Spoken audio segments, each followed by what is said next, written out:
never seen a more unhappy bunch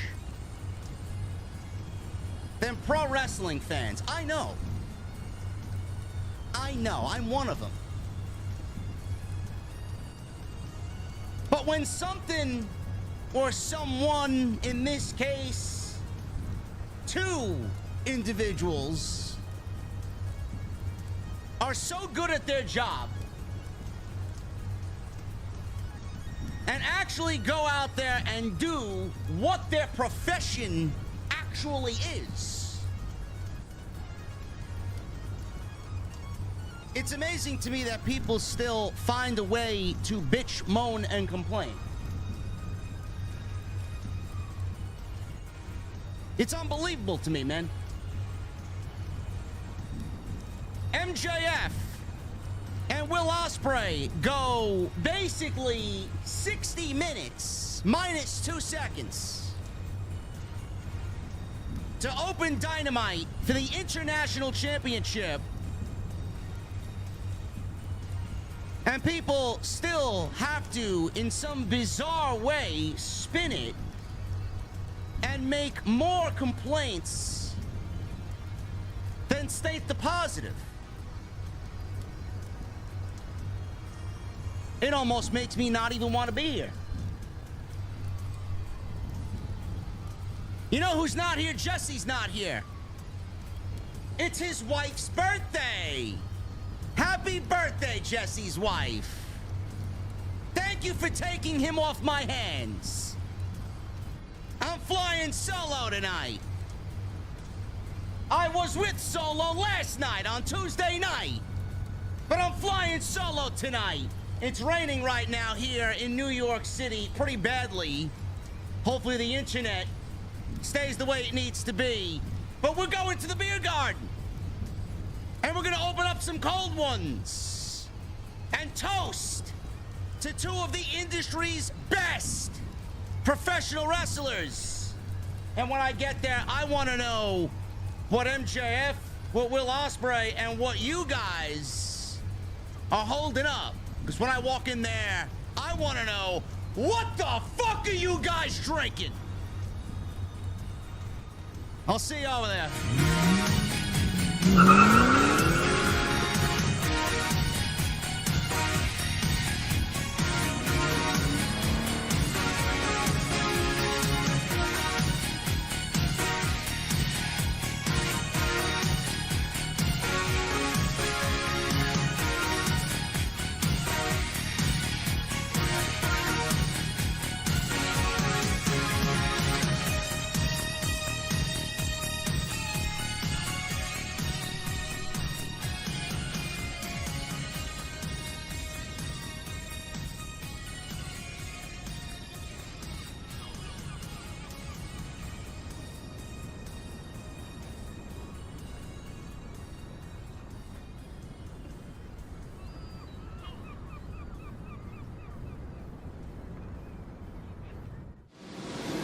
Why has Triple H been so successful?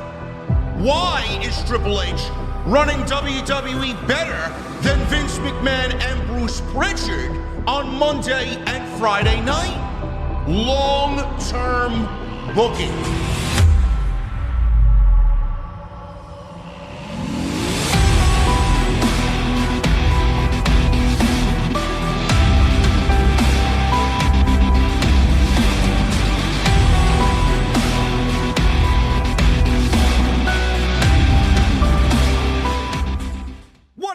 Guys, thank you so very much for joining me right here on Off the Script. This is your AEW Dynamite post show for July 17th, 2024. I am your host, JD from New York, as always, coming to you live from the OTS Beer Garden. Thank you guys so very much for joining me on your Wednesday evenings, wherever you may be. Obviously, flying solo tonight. Jesse is not here. I gave him the night off. It's his wife's birthday. He's out having fun and hopefully drinking a few adult beverages. Jesse will be back next week. AEW The last 2 weeks have been great television. Great television. You might not know it because AEW has given you a lot of bad television before the last 2 weeks of good television. Some of you probably have been turned off from the product. Some of you just don't give a shit anymore. Some of you are just over it. Or maybe you just waited for WWE to get good, found some solace in AEW, and now that WWE is good again after many, many, many years of being bad, now you're just back over there, you're happy, you're content, and you don't really give a shit about AEW anymore. I don't really understand those people, but to each his own. The last 2 weeks have been great television. I am not afraid to admit that and tell that to anybody that works within AEW. I was looking forward to tonight's show. I was going to reserve my judgment, a judgment that I know a lot of people also shared with me. But instead of jumping to conclusions and going right for the kill like I usually do, I waited. I waited and I said to myself, let's see what the plan is. I haven't put much faith in Tony Khan as of late for creative, but whatever's going on right now, I'm excited to see how things shape up going into All In. First of all, going into Blood and Guts, going into All In, and then going into All Out. I feel like we got a lot of moving parts that are slowly heading towards one another. Two people that I do trust were in the opening match of AEW Dynamite 250 tonight. It's Max, MJF, and Will Ospreay. Two of the greatest pro wrestlers on the face of the planet. Bar none. You don't have to like MJF. You don't have to like Will Ospreay for whatever reasons you may have. But one thing is for certain. When you look at and compile a top list of who is the best in this sport, they are absolutely two of the top 5 in the entire world. Osprey and MJF, in my honest opinion right now, are probably number 1 and number 2. It's the way I'm putting things for my personal list.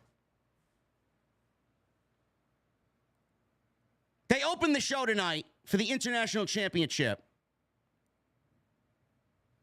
And a lot of people were wondering, how do we go from where we go into tonight's Dynamite? Where do we go going into Wembley? Where do we go to All In? Jesse and I stated last week that there were a couple of different options. Jesse is very, very adamant that we're getting MJF versus Daniel Garcia at All In. No knock on Danny Garcia. Excellent professional wrestler. Not really someone that I look at as a major star. I always love when they want to push someone to be a major star. One of the things that I love most about this sport is seeing somebody rise up and watching their journey, taking that step by step journey to get to being a superstar. It's very rewarding for me because I welcome these athletes into my home every single Wednesday, every single Monday, every single Friday. MJF and Danny Garcia is not a match that I think many people are clamoring to see placed on the All In card. Again, no knock on MJF, no knock on Danny Garcia. It just doesn't fit the bill. It doesn't. And that mostly has to do with 2 factors. One, Danny Garcia really hasn't been positioned all that well on AEW television, so putting him in that role on the biggest show of the year is not really something that I'm ready to believe in after 7 weeks. I'm just being brutally honest. It's not going to work out that quickly. If we give this time to marinate and we take Danny Garcia from where we see him now and build him up over several months, then I could maybe see it. Danny Garcia is not fit for that role based on creative and the way he's been booked on television in the last 12 months. Even longer than that. MJF, I mean, let's be real. MJF is back after being out for 6 months. The biggest missing piece to the success of AEW Dynamite, the face of the company, the ace, he comes back, and what does he do? He hasn't really done much of anything. Wrestling Roosh, all right, Roosh is great. Not really MJF standard. Hechicero, all right. Tony Khan got his Forbidden Door match. He got his rocks off. Put MJF in there against one of his CMLL guys. Bang, bang, goodbye. 10 minutes, MJF is back. Home. Quick night of work on Long Island. And then he wrestles Will Ospreay, which went 60 minutes tonight. Damn near 60 minutes, minus 2 seconds. 59 minutes and 58 seconds. The match went.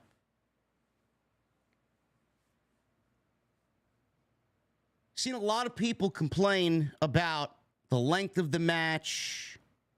Seen a lot of people complain about how the match was produced. Saw a lot of people complain about the kickouts and the constant false finishes. Seen people complain about the use of the Styles Clash and the Phenomenal Forearm and the Crossroads and the Tombstone. Seen a lot of people complain that this match was taking place in Little Rock, Arkansas, in front of 3,000 people instead of 50,000 people at Wembley Stadium in London. Seen a lot of people complain about the finish. Seen a lot of people complain about the length of the match, the fact that the match could have went 30 minutes and still accomplished the same thing. It went a half an hour too long, says social media. Seen a lot of people complain that the match was the show tonight and that the second hour of Dynamite fell off a fucking cliff. Seen a lot of people complaining that AEW Dynamite with a loaded card tonight still won't beat NXT, WWE's developmental territory on Tuesday night in the ratings.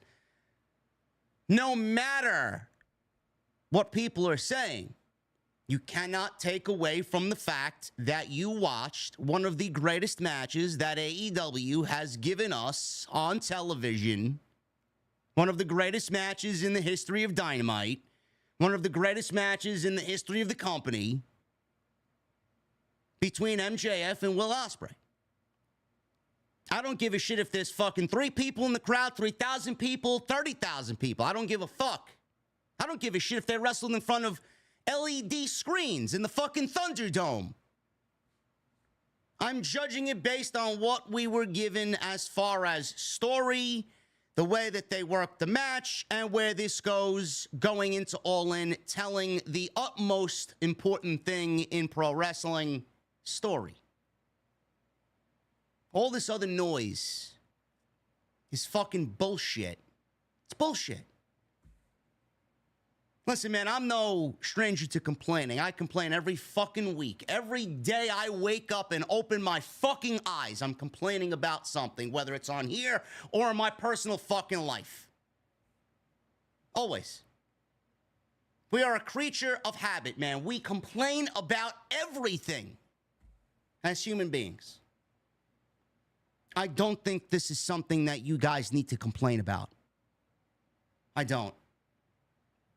You just watched 60 minutes of 2 of the greatest professional wrestlers that are going today. And you still find ways to pick it apart and complain. Why? Why did we complain? Why did we as a community complain when we got 60 minutes? I want to start off and say, I get and I understand why people might not be pleased with the fact that the match went 60 minutes. It's not for everybody, man. It's not everybody's cup of coffee. AEW served you up a black cup of coffee tonight, man. It's not really my cup of coffee. Might be your cup of coffee. I like my coffee light and sweet. A little dash of vanilla. That was perfect for me. I enjoy that type of thing. AEW gave you 60 minutes, and I understand why people might not understand or might not like 60 minutes. It's not for everybody. Could the match have been 30 minutes? Could the match have been 45 minutes? Sure. Sure. I do understand why they went 60 minutes. I do understand why they did what they did. It's Tony Khan being a creature of habit. Just like how we like to complain, Tony Khan likes to really just squeeze the juice out of these mega feuds. And that was his idea of kicking this rivalry, which, let's be honest, is not going to be the only time these two are in the ring. This was his idea of kicking this rivalry off the right way, according to him. Could it have went 30 minutes? Sure. Could it have went 45 minutes? Sure. But it went 60. It went 60. Do you know what I was keeping an eye on when I watched MJF and Will Ospreay get into the 50-minute mark, 52 minutes, 54 minutes, then we're at 58 minutes, the match is over? You know what I'm paying attention to? All you people are complaining about, man, the match is long, the match is boring, all the ratings, they're falling off a cliff because people aren't paying attention. That's what you're complaining about. Meanwhile, I'm watching this shit and I'm trying to fucking decipher and really understand, are MJF and Will Ospreay even human beings at this point? Because what I was watching were two guys who were seemingly getting better with every fucking minute that went by. I found myself talking to myself. When we got to the 50-minute mark, I said to myself, I mean, Jesus fucking Christ, man. It doesn't even look like they're breathing heavy. How do they go out there and even prepare for something like that? They didn't slow down for 59 minutes. So you and I are built a little differently. Not everybody can go 60 minutes. Not everybody understands 60 minutes. Not everybody enjoys 60 minutes. But it's MJF and Will Ospreay. When it's the right two guys in the ring, you're going to get 60 minutes and you're going to fucking love it. Yeah, I didn't see people complaining about Hangman and Bryan Danielson going 60 minutes. One of the best matches that AEW ever did. I didn't see anybody complain about MJF and Bryan Danielson going 60 minutes in their Iron Man match. It actually went more than 60 minutes. It went 63 fucking minutes. Where was everybody complaining then? It's not like AEW has done 60-minute Broadways every fucking month for the last 5 years. I mean, I could count on one hand how many times something went to a fucking 60-minute time limit draw. It's only reserved for the elite. Not everybody can do it. These two guys did it. They made it look fucking easy. That's what I was paying attention to. I don't even think they're fucking human beings. Everybody wanted to complain. But I get it. It's not everybody's cup of coffee.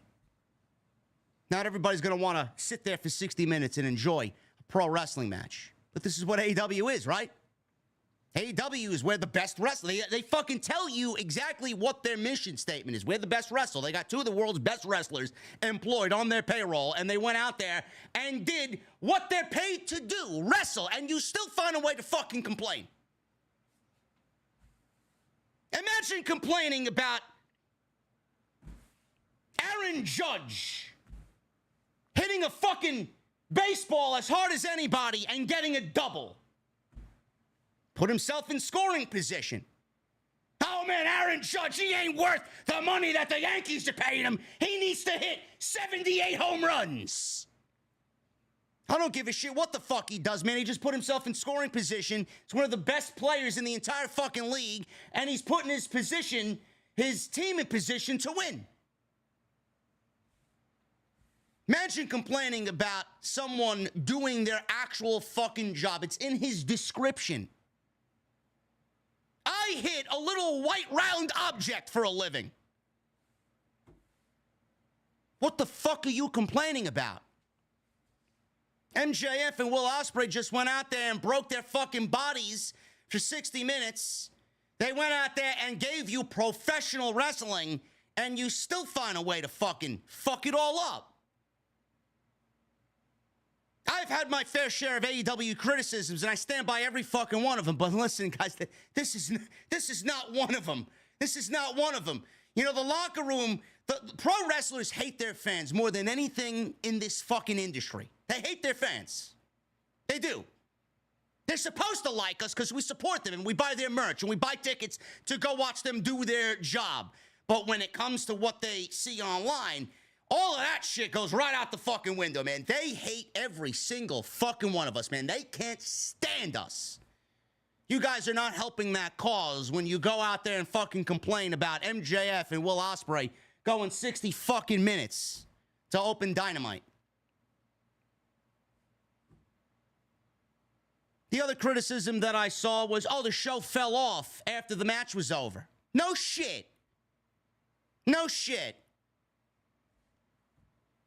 Every time I hear the same goddamn criticisms, man. Every single fucking time. They're not going to be able to top what they did. I mean, it's going to be very difficult to do, but if there are two guys in this industry that are going to at least try, it's going to be them. But this was the first of many. How many times did you watch an original and then go into the sequel? Was the sequel ever better than the original? No. Was your first time doing anything better than the second time? Well, the second time, rather. The second time you did something, was it better than the first? No, it wasn't. No matter what you do. No matter what you do. Same thing applies here. The show fell off a cliff, says social media. No shit. Who the fuck was going to follow what those two guys did for 60 fucking minutes? I don't give a fuck who you throw out there. What exactly did you want Tony Khan to do on a 1 hour fucking 60-minute Broadway between MJF and Will Ospreay? What exactly did you want him to throw out there after the fact? Did you really expect the show to fucking get better after that? I know I didn't. Did you expect the crowd to remain hyped and energetic after 60 fucking minutes? Man, you guys, something wrong with wrestling fans, bro. Something wrong with wrestling fans. The show fell off a fucking cliff. It was supposed to. The show was set up to be that way. The second half of this show sucked. This show sucked. It's the quickest 2 hours that I ever fucking watched. That helps when there's 1 hour taken up between one match and two guys.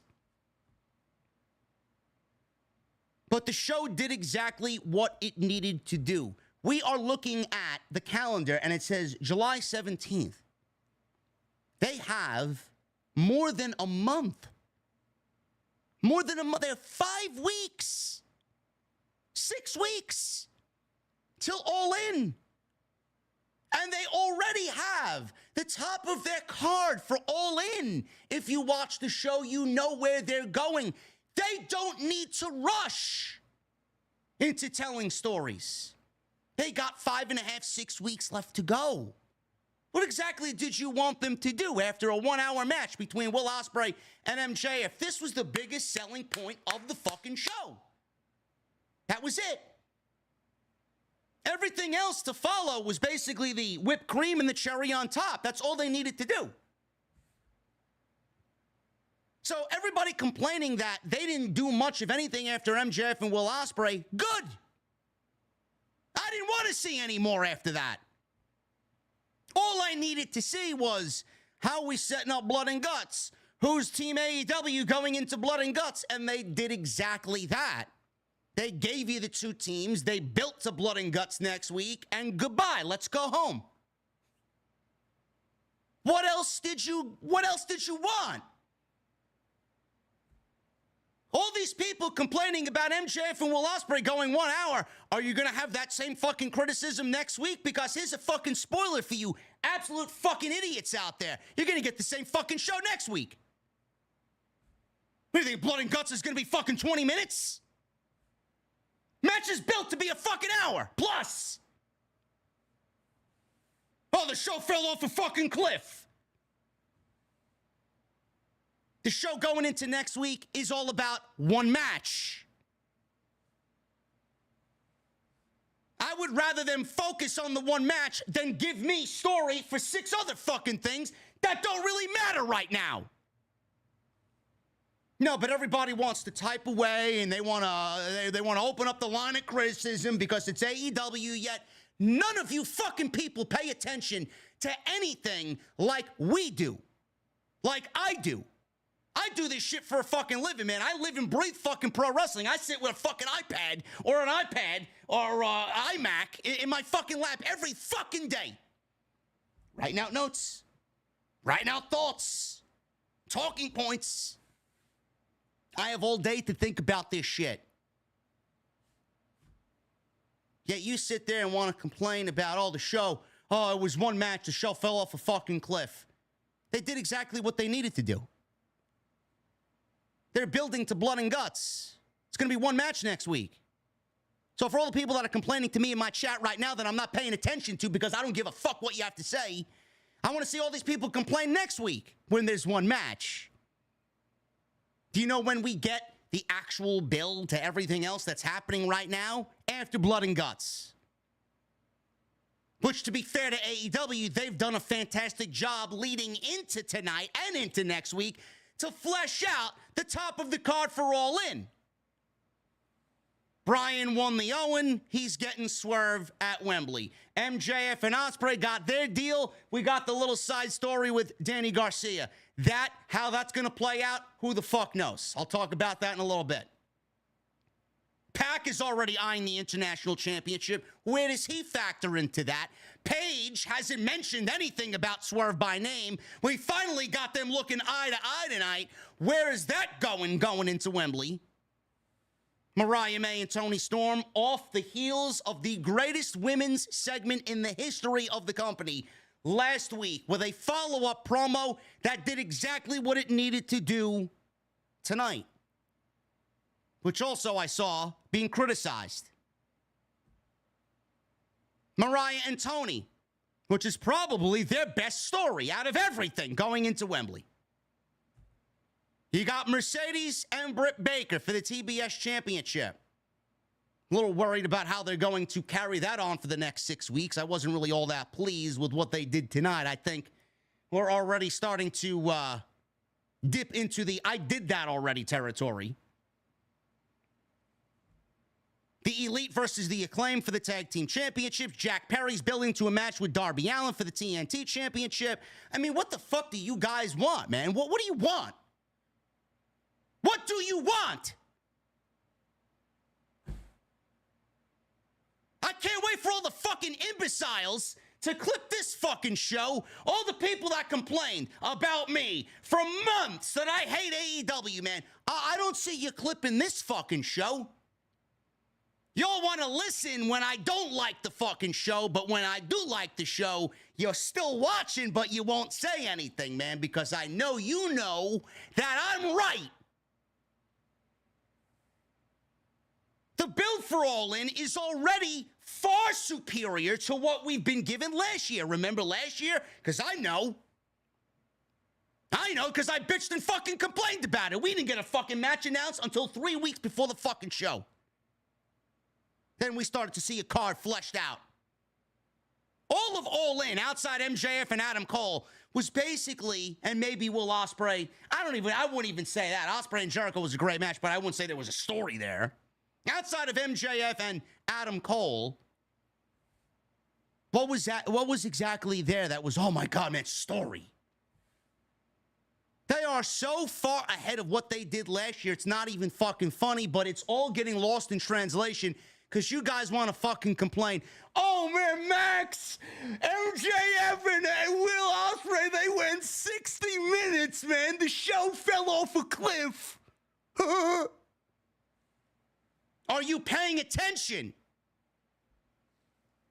I know you're not. I know you're not paying attention, man. This is why I got to kindly ask you to shut the fuck up. You're not paying attention. Dynamite didn't fall off a cliff. They did exactly what they needed to do. They did exactly what they needed to do. As far as MJF winning the International Championship, Deshaun Lee, get out of the chat. JD, you're the biggest complainer. Get him out. Get him out. Am I? The fuck are you doing here if I'm the biggest complainer? You must like listening to complainers then. As far as MJF winning the International Championship, where do we go from here? Jesse still thinks that we're getting Danny Garcia versus MJF. No. I do not think we're getting Danny Garcia versus MJF at Wembley. We could absolutely see it at All Out. There was only two ways to go about this, and we documented this last week on the podcast. It either goes to a time limit draw. I didn't expect them to go 60 minutes. I thought there would at least be a 30-minute time limit, but they went 60. They went balls to the wall.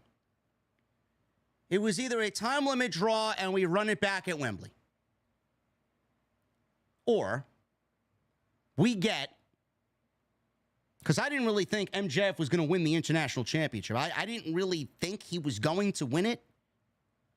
Or Danny Garcia shows up, fucks the match up, helps Osprey win, and we get MJF versus Danny Garcia at All In. And then I'd have to admit that Jesse was right. Pac last week claimed that he's going to want his Wembley moment and he's eyeing the International Championship. I think it would probably be better for MJF to get Danny Garcia instead of Pac. That's just my opinion. I think Osprey and Pac is the right way to go if that was the direction that they wanted to go in, and then you leave MJF and Danny Garcia to do what they got to do at Wembley. But what I think happens at this moment going into All In, we didn't see Danny Garcia tonight, and for all we know, Pac is not factored into anything right now going into Wembley. I don't know why they made I don't think anybody made the announcement. I think commentary mentioned something about Pac wanting the International Championship. All Pac said was that he wants a Wembley moment. He didn't mention anything about the International Championship. Commentary mentioned the International Championship. I think that's their fuck up. That's why people were so confused. But now, from what I see, we're absolutely getting MJF and Will Ospreay again at Wembley Stadium. Just based on what we had happen at the end of that match. MJF used the ring in the last seconds and pinned Ospreay after a referee knockout. Knocked the referee out, used the Dynamite Diamond Ring, and within 2 seconds, beat Will Ospreay and became the International Champion. That's not going to go down the right way. Now we have a story of MJF is not afraid to take the risks that he needs to win the match and win a championship. Meanwhile, Will Ospreay tried, and he had him up in the Tiger Driver, and he did not deliver it. So Will Ospreay has been teasing this story of the Tiger Driver. Is this where we're going to see that paid off? Because there's no better person to use it against now after he already cheated to win and steal your championship. He did it illegally. I know Ospreay wants to be a fucking good Samaritan and retire the move, but listen, bro, if that's going to win you the fucking match, then you pull the fucking move out and you execute it and you win the title back. MJF and Will Ospreay 2 is absolutely happening at Wembley. But this is where I run into a problem. Do we lose sight of Danny Garcia completely? Because we know he's going to be focusing on MJF. So MJF and Danny Garcia might not be happening at Wembley, but I would assume it's happening at All Out 2 weeks later in Chicago. Is that match for the title? Is that match for the International Championship or not? I don't know.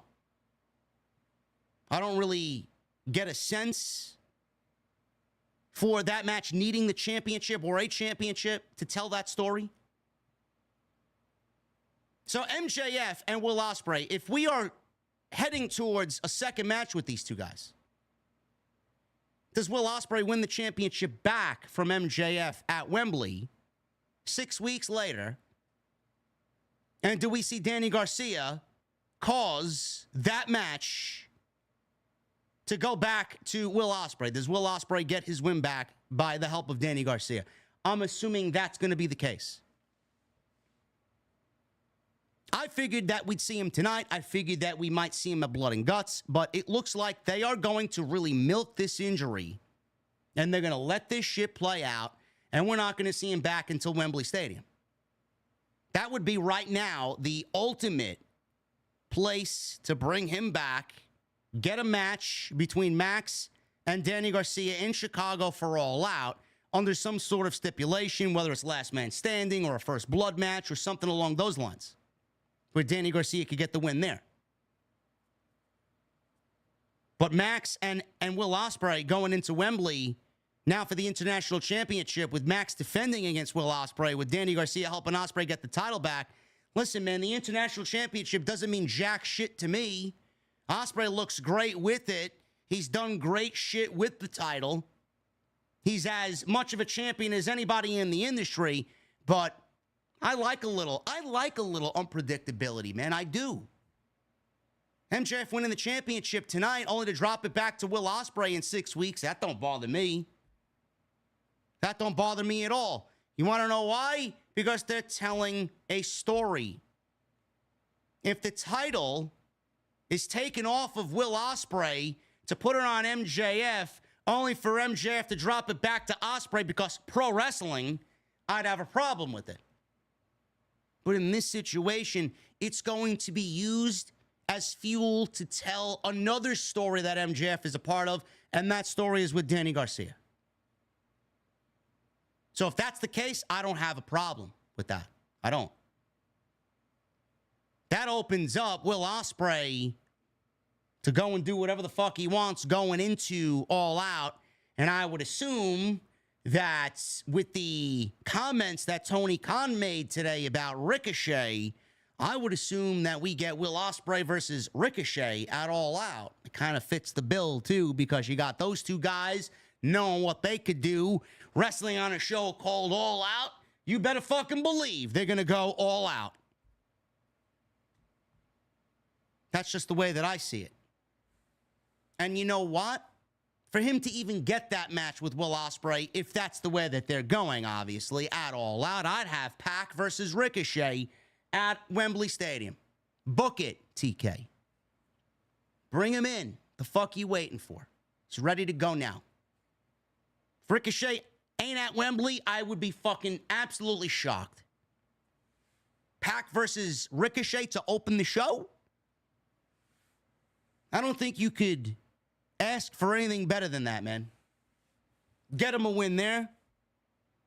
Then have him go and wrestle Will Ospreay at All Out. Done deal.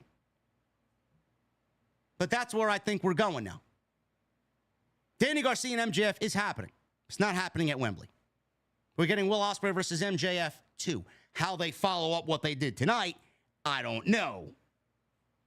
Maybe they have some sort of stipulation match. Maybe it's a no DQ match. Maybe we got the wrestling match tonight.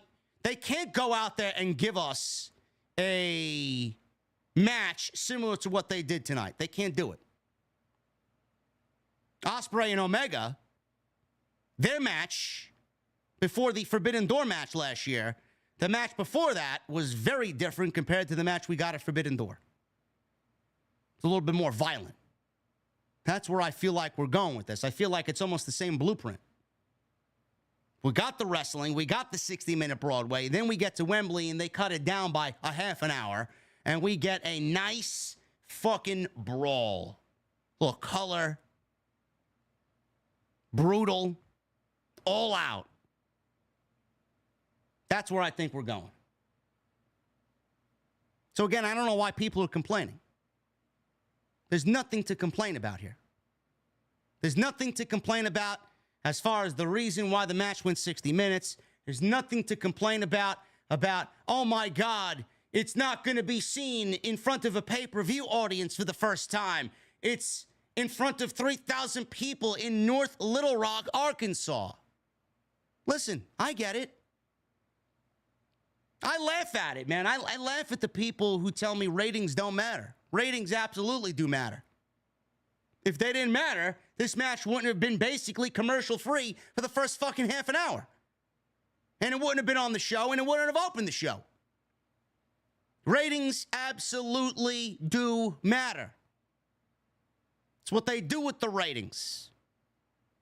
People are going to laugh at the ratings tomorrow when they come in at under 700,000. They will deem AEW a failure. They will deem this decision a failure. I see it already. But I'm not going to let that noise bother me because I see the big picture. I don't let those things cloud my judgment of what I thought was 3 weeks of very, very good television from AEW. I don't care. All you people complaining about this and this and this and this, those people care about, oh, it's under 700,000. So much for MJF being a draw. I don't give a shit. I haven't let a losing season deter me from being an Atlanta Braves fan. For how many fucking years they were fucking terrible. I don't let one bad album deter me from, being a fan of my favorite musician. Alter Bridge doesn't have banger after banger after banger album. Dying Light, if you guys are Alter Bridge fans, was not really a good record. It wasn't. There was a couple banger songs off there, but it was their weakest record by far, especially following Fortress and The Last Hero and Blackbird and then the debut. One bad album is not going to bring me to a point of, man, fuck those guys. I'm not listening to them anymore. How many people turned away from Metallica after And Justice for All and then came the Black Album? How many people were like, what the fuck is this shit? How do we get something like Dyer's Eve? How do we get something like Blackened? And then we get fucking Sad But True. But then you know what? What happened? The album grew into its own fucking legendary status year over year over year over year. And it's the highest selling Metallica album in the history of their entire catalog. It has been in the top 200 since the day it came out. It's been in the top 200 for Billboard's top music charts since then, still in 2024. Do you think that album deterred people away from being fans of Metallica? If anything, that album made me more of a fan of Metallica. Saint Anger's a different story. I wish they'd remake fucking Saint Anger with actual production where the drums don't sound like fucking trash cans. Come on, man. So what do we got tonight? Mr. Hex, get out of the chat. Get out. Coping. I don't cope. I love Adam Copeland. No, I'm not coping. Mr. Hex is a fucking idiot who doesn't really understand the logic of thinking. So what did we learn here today? Stop complaining. AEW right now is telling very good story. Some of AEW's story right now is absolutely, in my honest opinion, telling better stories than some of the stories that we got going into SummerSlam. Fact. You don't like it? Tough shit. So what did we learn here today? Stop complaining. Two of the world's best pro wrestlers in the entire world gave you 60 minutes. There's nothing to complain about. MJF is the new international champion. We get Will Ospreay versus MJF 2 in some sort of stipulation. It's going to be a different take on what we saw tonight.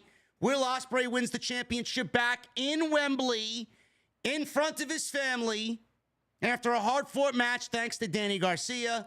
MJF and Danny Garcia get their match at All Out, and then we can move on and do what we need to do. Any more questions? Did I lay it out for you? Jesse, I'm sorry, brother. Danny Garcia and MJF is not happening at Wembley Stadium. Damn, he's not here tonight, man. He's not here to counter-argue with me and look like a complete idiot. We're going to try and go over. Listen, man, I'm not trying to get media passes. I am not trying to get media passes. Man, David, you're a VIP here, brother. I'm not trying to get media passes. What makes you think that I'm trying to get media passes, man? I mean, you guys, I understand a lot of you guys want to have fun in the chat, but if you don't know what type of creator I am on this platform by now, I'm going to need you to rescind your membership and get the fuck out. I've been this way since the day that I started, man. If it's good, I will let you know. And if it makes sense, I will let you know why it makes sense. If it doesn't, I will let you know it's bad, why it doesn't make sense, why it is what it is, and what they can do to be better. That applies to AEW. That applies to NXT. That applies to WWE on Raw and SmackDown. I've been the same way every single fucking time. Every single time. All because I've enjoyed 3 weeks of AEW television after 2 months of subpar garbage doesn't mean that I'm trying to get media passes. No.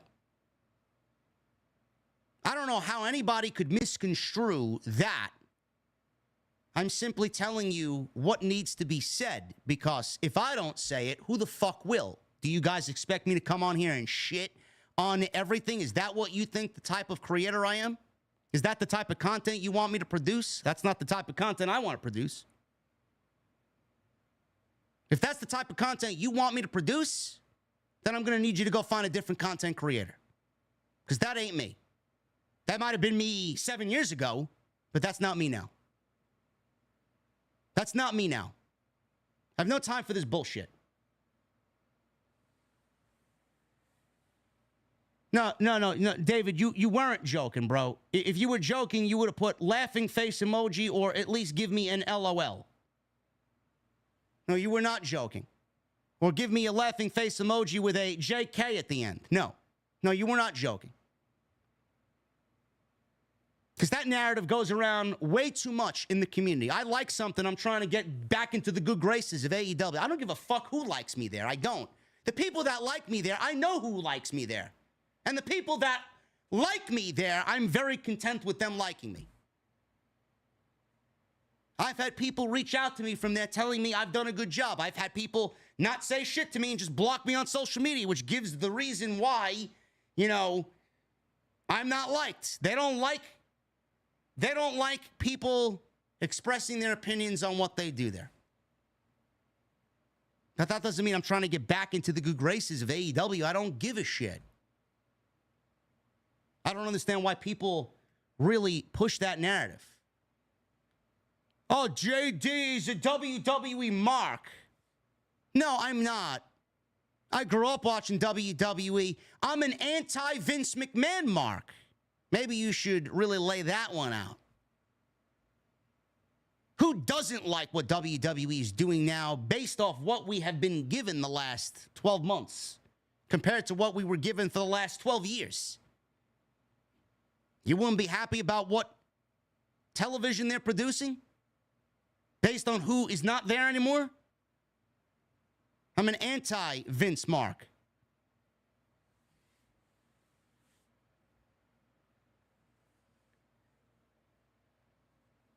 J.D. Vance, yes. The new vice president-to-be has some damn good initials. Though I am not the vice president, nor do I want to be the vice president of the United States. But I'll tell you what, man. I am the president of what we do here and in the community. We're going to go over this show. A lot of wrestling on this show. Thank you guys for all the support. Please follow me on social media at JD from NY206. Twitter, Instagram, TikTok, and Cameo. Hit that subscribe button down below. Turn on the bell for all notifications. Make sure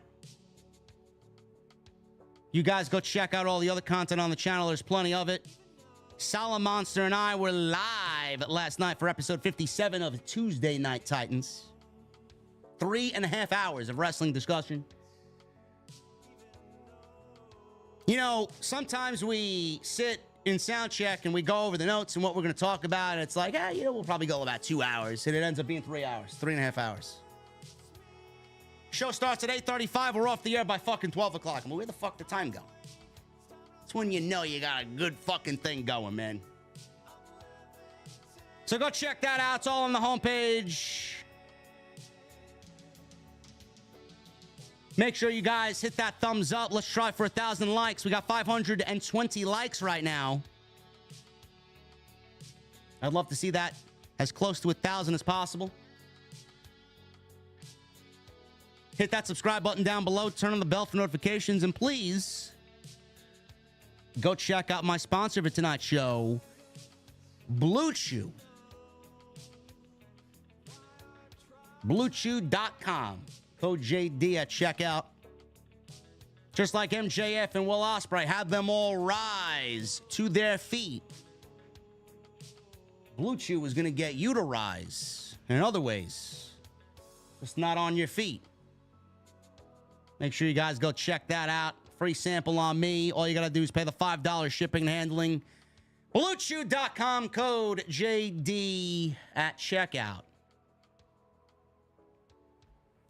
Let's get into this AEW Dynamite post right here, man. We're going to start off, obviously, with MJF and Will Ospreay opening the show for the International Championship. If I can make one minor criticism, I miss the opening theme of Dynamite. Maybe it's just me, but I feel like when Dynamite starts and we come out of Big Bang Theory and we go right into Dynamite, you know, we get the live feed and MJF's music is hitting and he's walking down the aisle. Set it up. Give me a video package. Give me a fucking vignette or something at the top. Give me the theme music. And then go into the match and the introductions. Going right into the match, it's like, oh, man, everything just feels so rushed. AEW's always had a problem with everything just feeling rushed. Set it up. I love a nice setup. A lot of people like, oh, JD plays 10 minutes of music. Why? I get people in the comment section after the stream is over. Why is it so long for the stream to start, man? Like, you can't fucking fast forward. It's a fucking setup. I want to get people excited that are watching the live stream here live. I want to get people, you know, hyped up. I want to hype myself up, man. There's the levels to this shit, man. Car coming in, window rolling down. I got my fucking beer. Window rolls up. I give you my catchphrase. I get the fuck out of here. You see a picture of the venue. Then we get the intro and we come right into the fucking show, man. There's levels to this shit. I miss that. Just a minor criticism. Bell sounded after the introductions were made. MJF immediately bailed to the crowd, throwing water, flipping the fans off, tearing up a sign. MJF back to his roots. We go back inside. He does a Fargo strut, and then we get a very, very quick sequence. Back and forth, counters, dodging, some big shots. Obviously leads to a stalemate. And both guys get a standing ovation. MJF is sent to the floor.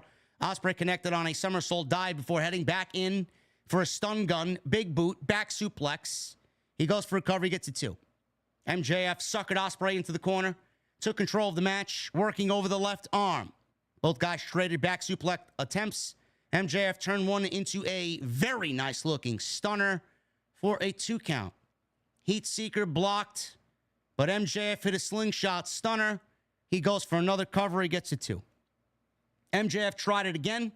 Osprey avoided into Pip Pip Cheerio for a reset between MJF and Osprey. Osprey started building momentum again. He gets the Sasuke special. Back inside, MJF dodged 2 moonsaults from Will. Osprey landed on his feet each time and hit a standing shooting star press before following up with a beautiful sky twister press for a cover and a 2 count. MJF bailed to the outside again. Osprey quickly hit another dive, cleaned off the timekeeper's table, setting it up at ringside. Uh-oh. I immediately had flashbacks to Jay White at Full Gear.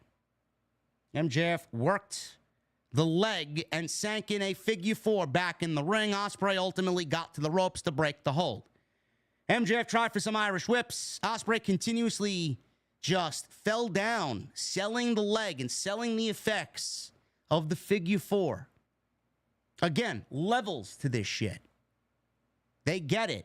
See, this is the shit that I'm paying attention to. One of my favorite spots in the entire match was MJF applying the figure 4 for as long as he did, and then Osprey gets to the ropes. He tries to stand up, can't.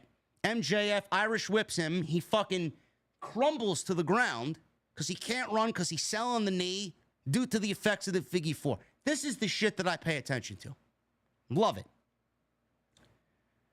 So he crumbled, did Osprey. MJF dove for a chop block. Osprey fought back. He nails MJF with some Kawada kicks. Both men have the same idea and collided with a double clothesline, and they double down. MJF up first. He almost hit a big knee strike. Osprey countered a brainbuster into a stun dog millionaire, and Oscutter MJF again rolled to the outside. Both guys are on the apron. MJF dodged an Oscutter, and Osprey told the referee, Bryce Remsburg, here in this match, his shoulder is out as things went to the first commercial break, with Osprey being attacked by MJF before the doctors could check on him. We get back from break. MJF cut off Osprey. Handspring by Osprey. Blocked. Hit an underhook shoulder breaker before following with made in... Oh, what is it?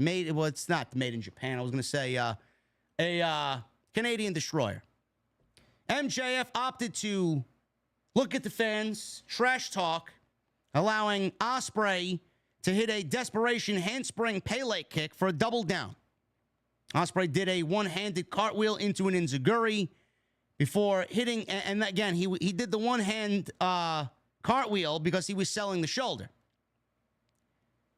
He hit a spinning torture rack bomb for a 2 count on MJF. MJF tried bailing through the crowd this time. He jumped over the barricade. Osprey was quick to run after.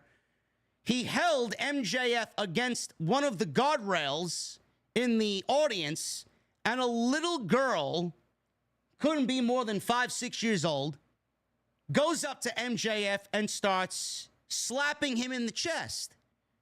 So while MJF is struggling to get away from Will Ospreay, he's got this little girl beating the shit out of him in the crowd, and he's waving the middle finger at her in the crowd. I thought that was nice. Very sweet of the former champion. Ospreay dumped MJF eventually into a trash can that was in the crowd. That was probably the least favorite point of the match for Mr. Friedman. God knows what the fuck was in there. MJF stumbled back to ringside, and despite all this, Bryce Remsburg refused to count these guys out. He just let the match go. I was asking, well, this should already be a fucking count out. No, this match is too big, too important. He's letting it go. Referee's discretion. So you could throw that bullshit out the window. So Ospreay and MJF are now back at ringside. He sets MJF on that table that he set up earlier, the timekeeper's table, now set up or on the outside of the ring, by the barricade. Osprey went up top. MJF moved off of the table and back into the ring before Osprey could do some dastardly maneuver through the table. We get a series of pin attempts, broke up by Osprey. Poison Rana. MJF hit a corner super kick into a Long Island Sunrise for a close 2 count. Maybe I should change, what do I got? MJF's Heat Seeker Hefeweizen on the fucking beer menu here, man. Maybe I should change that to a MJF's Long Island Sunrise, which is basically Adam Cole's Panama Sunrise. Got a 2 count. Osprey was then set up on the table, but he rolled off this time, managed an Os cutter off the railing before going back into the ring. Osprey countered Crossroads into one of his own. This was one of the criticisms from the online imbeciles. Oh, look, they're copying Cody's finish. Meanwhile, how many times has MJF glowingly spoken about Cody Rhodes and what Cody Rhodes means to him? You know, before long, before Cody retires, what do you think is going to happen when MJF goes to WWE, man? That feud with Cody Rhodes is going to, I don't want to say feed families because a lot of people look down on that quote, but yes, it's going to be a fucking banger. Can't wait. So, after the Heat Seeker, we get MJF crotching Osprey and hit a wild lariat. Both traded tombstone attempts on the apron. Osprey hit a Styles Clash on the edge of the ring, which looked fucking nasty. Don't know why we continue to just pummel people on the apron of the ring. One-arm powerbomb got Osprey a near fall, and we go to another commercial break. Osprey had his shoulder checked on by the doctor during the commercial. Back from break, Osprey hit a flying back elbow for 2. Combo of kicks, which led to MJF countering an Os cutter into a tombstone for 2. MJF continued to, and by the way, MJF's tombstone, I like the fact that he's kind of made it into his own. It's not like a traditional Undertaker tombstone. So for all the people criticizing the tombstone, you don't even do it you don't even do it the way the Undertaker does it. It's more of a take on Statlander's finish, honestly. That's the way I see it. Adam Page has a tombstone like The Undertaker does. It doesn't do it nearly as good. I don't know why there's been such a reliance on AEW talent to do a tombstone. But MJF's got a little bit of a different variation of a tombstone. It's more of a slam. He kind of brings you down on the back of your neck instead of on the top of your head. It's a little bit different. But I don't really understand the overabundance of tombstones lately in AEW. So, Tombstone gets him a 2 count. MJF continued to work the arm and mock Will Ospreay. Back body drop MJF to the floor, did Ospreay. MJF swept the leg, talked trash to the camera, allowed Ospreay to hit a suicide hidden blade. He did pip pip cheerio again back inside. And he took too long in the corner and was crotched by MJF, who wanted a Hurricanrana, but Osprey countered into an avalanche Styles Clash. MJF got the rope break to break the pin. MJF wrenched the bad arm, hit a Heat Seeker before setting Osprey up on the table. The Heat Seeker did not fully hit. It actually looked like it hurt MJF more than it did Osprey. But MJF places Osprey on the table, and here I am, man, as a fan, getting flashbacks to fucking Jay White and the table spot that MJF did at Full Gear. This was not nearly as bad because the one at Full Gear on Jay White was laid out on top of a fucking table that was already broken, and MJF came down and landed on the concrete on his hip, delivering the elbow drop to Jay White through a broken table. Announcer's table. This, at least, Osprey was on a traditional table. MJF flies off the top with an elbow drop, and he goes through Will Ospreay and the table. So it's a little bit of a shorter distance and a little bit more of a safer, if I could even call it that, safer top rope move. MJF doesn't need to do these types of moves. but he does them anyway. We go to a third commercial break. So we come back from the break. MJF is working an abdominal stretch. Bryce Remsburg kicked the arm off the ropes because he was using leverage on the rope. Quick pin attempts from Osprey, who tried to leapfrog MJF at a big-time powerbomb on his knee for a 2. MJF went for a kangaroo kick. He promised no more kangaroo kicks, but here he is trying the kangaroo kick. Osprey blocked into Cheeky Nando's, tried to corner Poison Rana, but MJF landed on his feet. MJF tried a corner Rana of his own, but Osprey landed on his feet. Whatever you could do, I can do better.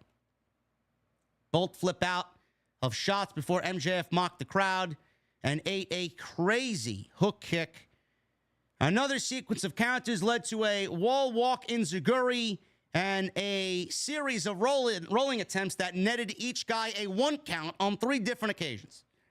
Thrust kick in midair by MJF to avoid the Oscutter. Osprey hit another stun dog and a kind of sloppy looking Spanish fly, but it was enough to get a 2 count. Osprey took too long in the corner. MJF wanted a avalanche tombstone, but Osprey countered into a springboard Oscutter.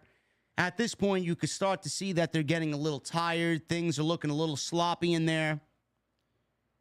Oscutter and a hidden blade for 2. Osprey missed a home run shot. MJF spit in his face. Osprey yelled, "Tiger Driver." Couldn't find it within him to do it. It would have won him the match. MJF then seen an opening because Osprey was dilly-dallying in regards to using the Tiger Driver. So MJF gets out. He shoves Osprey into Bryce Remsburg, who goes down. MJF takes out the Dynamite Diamond Ring, and he nails Osprey right in the face with the Dynamite Diamond Ring. Bryce Remsburg conveniently comes to. MJF gets the cover. 1, 2, 3 at 59 minutes and 58 seconds with 2 seconds remaining. MJF pins Will Ospreay and wins the International Championship. Doctors are in there immediately. They're icing both guys. They're giving MJF oxygen. He looks into the camera with the international title and a fucking oxygen mask on so that he could get his breath back. And he's looking into the camera, kissing the title, and he's saying something will, easy W. Meanwhile, the classic shot of MJF holding up the champion, he even posted on social media, the classic shot of MJF holding up the International Championship while he's got this oxygen mask just hanging from his fucking face, and he says, easy W, hashtag thank me later. Yeah, I'm sure it was an easy W, man. Quite the comedian. No, it wasn't an easy W. I get it's in his playbook as a character to say that type of shit. It wasn't an easy W by any stretch of the imagination. But it was a W that landed both guys in the history books of AEW. It is going to be a subjective thing. Was this the greatest Dynamite match of all time? Seeing who's in the ring, seeing these two guys and the status that they are right now in the industry as the world's 2 best professional wrestlers, one would argue that this could be the best Dynamite match in the history of Dynamite in 5 years.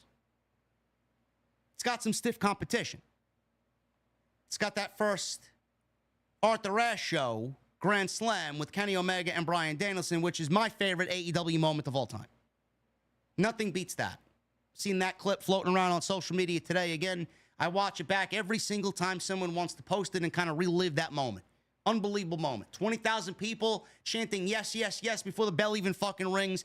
And that smirk that Kenny Omega was trying to hide because he was so fucking happy to be there in that moment. Him being a heel trying to hide a smile because the fans going fucking ballistic. That is my favorite moment. Brian didn't give a fuck, man. He was fucking smiling from ear to ear. That may go down as the best AEW Dynamite match of all time. Again, it's all subjective. Bryan Danielson and Adam Page, they went 60 minutes on Dynamite. One of the best matches that they've ever done. Bryan Danielson and Adam Page just last week with the Owen, the final of the Owen. Great match. Bryan Danielson and Swerve Strickland, another great match. I know I'm missing a few. but this is one of the best matches that the company has ever produced. This was 59 minutes and 58 seconds, and every 59 minutes and 58 seconds of this match were 59 minutes and 58 seconds, some of the greatest television that AEW has given us in 5 years. Do not take away from what these two guys gave you tonight. Don't. Don't complain. Don't bitch. Don't moan. They did what they needed to do. AEW advertised and they delivered. I knew it was going to be a great match. They exceeded even my expectations because I didn't expect them to go 60 minutes. But don't sit there and discredit their work because, oh my God, the match went 30 minutes longer than it should have. Don't discredit their work because of kickouts of finish after finish after finish after finish. Is that something to really hang your fucking hat on as far as complaining? That was the biggest criticism from the even glory days of NXT TakeOver. And you know what? Those shows were the best WWE shows that they produced, maybe ever. So that criticism is null and void. When you want to argue with me, man, you could go fucking take a walk, look the other way, and fuck off. I don't listen to that type of criticism. So numb to the, oh my God, man, they kicked out of how many false finishes? Yes, because Johnny Gargano and Adam Cole at TakeOver New York, which was the king of false finishes. Man, oh man, that match was awful because of the false finishes. Give me a fucking break. People just look for other things to complain about, man, and then they seek other people complaining about the same thing, and then they want to feel accepted. Then when you get me coming along who doesn't give a fuck about your opinion and wants to fucking combat your opinion and maybe bring some logic and some well thought out fucking statements, I'm looked at as the villain. Oh, JD doesn't know what he's talking about. JD's looking for media passes. JD is a fucking AEW mark. He's on Tony Khan's payroll again. I don't know, man. Can I be a fan of MJF and Will Ospreay? I mean, it's pretty fucking clear that I've been a fan of what MJF has done since his days in the Indies. Since his first days in AEW. How many times have I come on here and exclaimed to you that Will Ospreay is probably the best pro wrestler in the world right now? No, but I'm on AEW's payroll because I'm giving you opinion, a positive opinion, on a product that doesn't spell out World Wrestling Entertainment. What are we complaining about? Could it have went 30 minutes? Sure. I could tell you right now, the second match is not going 60 minutes. It doesn't need to go 60 minutes. The second match is happening at Wembley. You guys are complaining about a match that went 60 minutes that is going to be heralded as one of the best matches that the company's ever produced on their television show, on their flagship show. You guys are complaining about all this, and it's going to lead to another match between two of the world's best pro wrestlers in the entire industry for the International Championship in front of 60,000 fucking people. Is that something that is going to make you lose sleep at the end of the night? Why not sit there and say, man, that was a great fucking match? Was it perfect? No. Nothing is perfect. Absolutely nothing is perfect.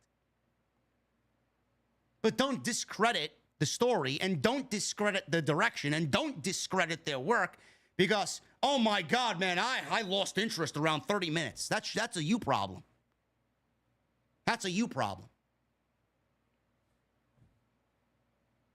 MJF is the international champion. We're getting a match at Wembley, part 2 between these two. Because why? Because it's a match that should be in front of 60,000 people, not Danny Garcia. Danny Garcia is going to sell the attack, the savage attack that MJF delivered to him a few weeks ago. We will see him emerge at Wembley. We will see Danny Garcia cost MJF the International Championship. It will go back to Will Ospreay. For all the people complaining, well, I don't know why they took the title off Will Ospreay if they were only going to give it back to him. Story.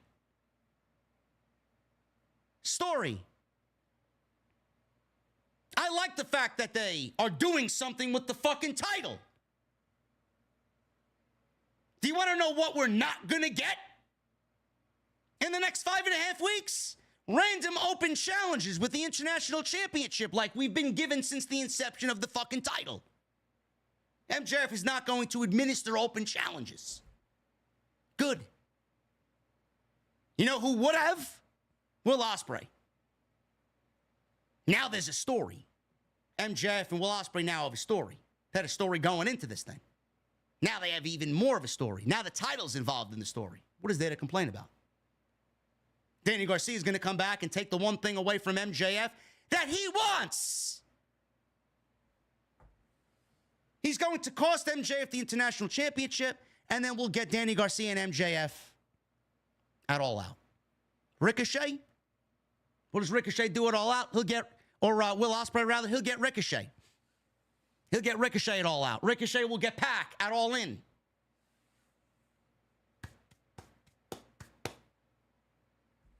It's the way to go.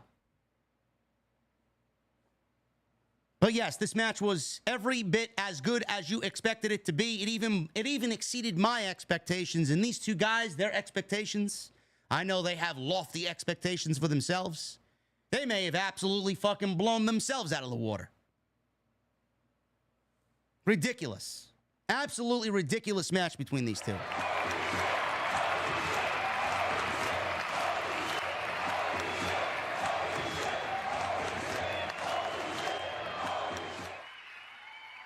We got a couple of bombs tonight. I got to shout out my guy, Cam G, with a $100 super chat. Cam G says, hey, what's up, JD? Just showing love. That MJF Will Ospreay match was insane. Other than that, just showing love. OTS for life. And we got a $100 super chat from my guy. Let's see if I can do it. Do I got it?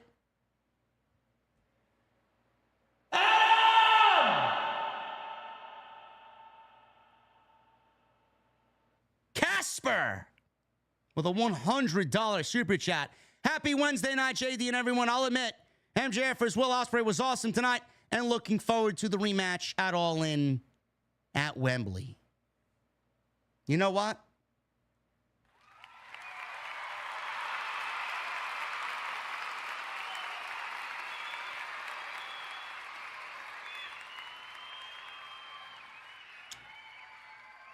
Nelson Santiago in the chat. Get him out. Get him out. Guardian, get him out. No selling 101. Clearly didn't listen to a fucking word I said. Clearly didn't listen to a single fucking word I said. Get him out. Goodbye. If MJF and Will Ospreay are watching, absolutely incredible shit. Absolutely incredible.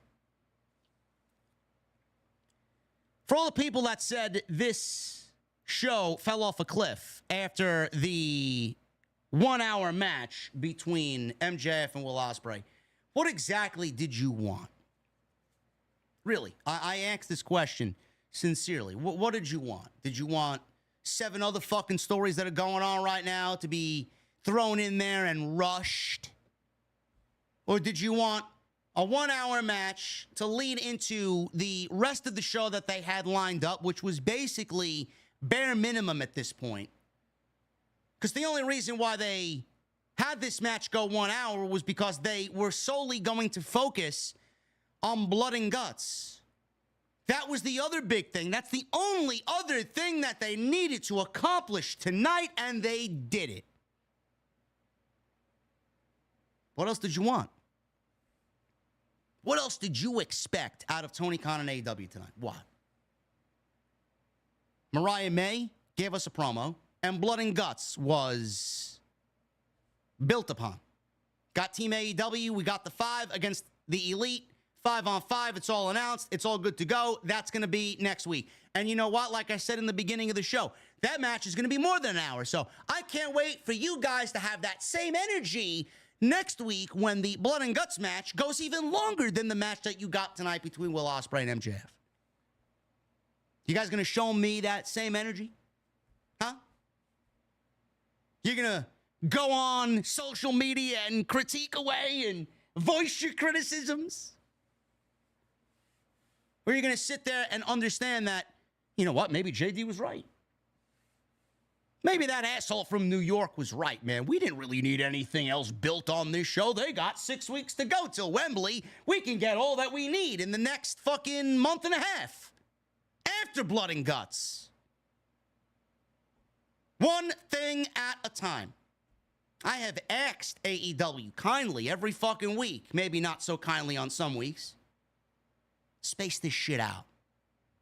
Give me a reason to come back and watch. Let's go in this and fucking tell some stories. And here they are telling some fucking stories. And then you got people complaining that there's not enough stories. They got enough stories. We don't need them to all be told at the same fucking time. Save whatever you got going on for the month of August, in the beginning of the month. August 25th is a long way away, folks. It's right around the corner, but it's not next week. The fuck do you need to rush to tell all these stories for, man? Let them map it out. It's exactly what they're doing. Blood and guts, and then we worry about Wembley. It's not that difficult to understand. The Learning Tree. Hi, guys!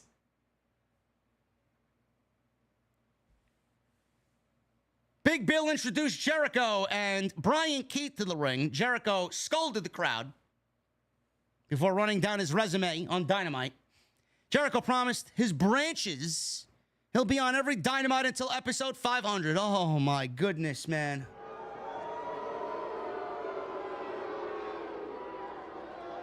It's a problem. Nice. That's going to be a problem. Jericho begged everyone to listen to him as bad things happen when they don't, i.e., a fireball to the face of Hook. So we saw footage of Hook getting blinded and Samoa Joe driven through a wall last week. Jericho asked who would be crazy enough not to listen to his teachings. Minoru Suzuki's music hit. He came out and fans were singing his song. Suzuki, Murder Grandpa, had a contract in his hand and gets into the ring, takes the microphone away from Jericho and simply said, next week. Holds up a contract that Brian Keith grabbed, read it, and he and Bill are banned from ringside, says the contract, at Blood and Guts before Suzuki headbutted Jericho before waving to the crowd. So we got the FTW title on the line next week at Blood and Guts between Chris Jericho and Minoru Suzuki. Man, that forbidden door just will not close. Oh, my goodness. It's forbidden door every fucking week. So we got one other match next week, man. Oh, man, I can't wait for people to complain about Dynamite next week. One other match, Jericho versus Suzuki, which I am sure will lead to anarchy in the arena at Wembley between Jericho and his learning tree against Shibata and Suzuki, Hook, and Samoa Joe. Whoever the fourth man will be on Jericho's team, that remains to be seen.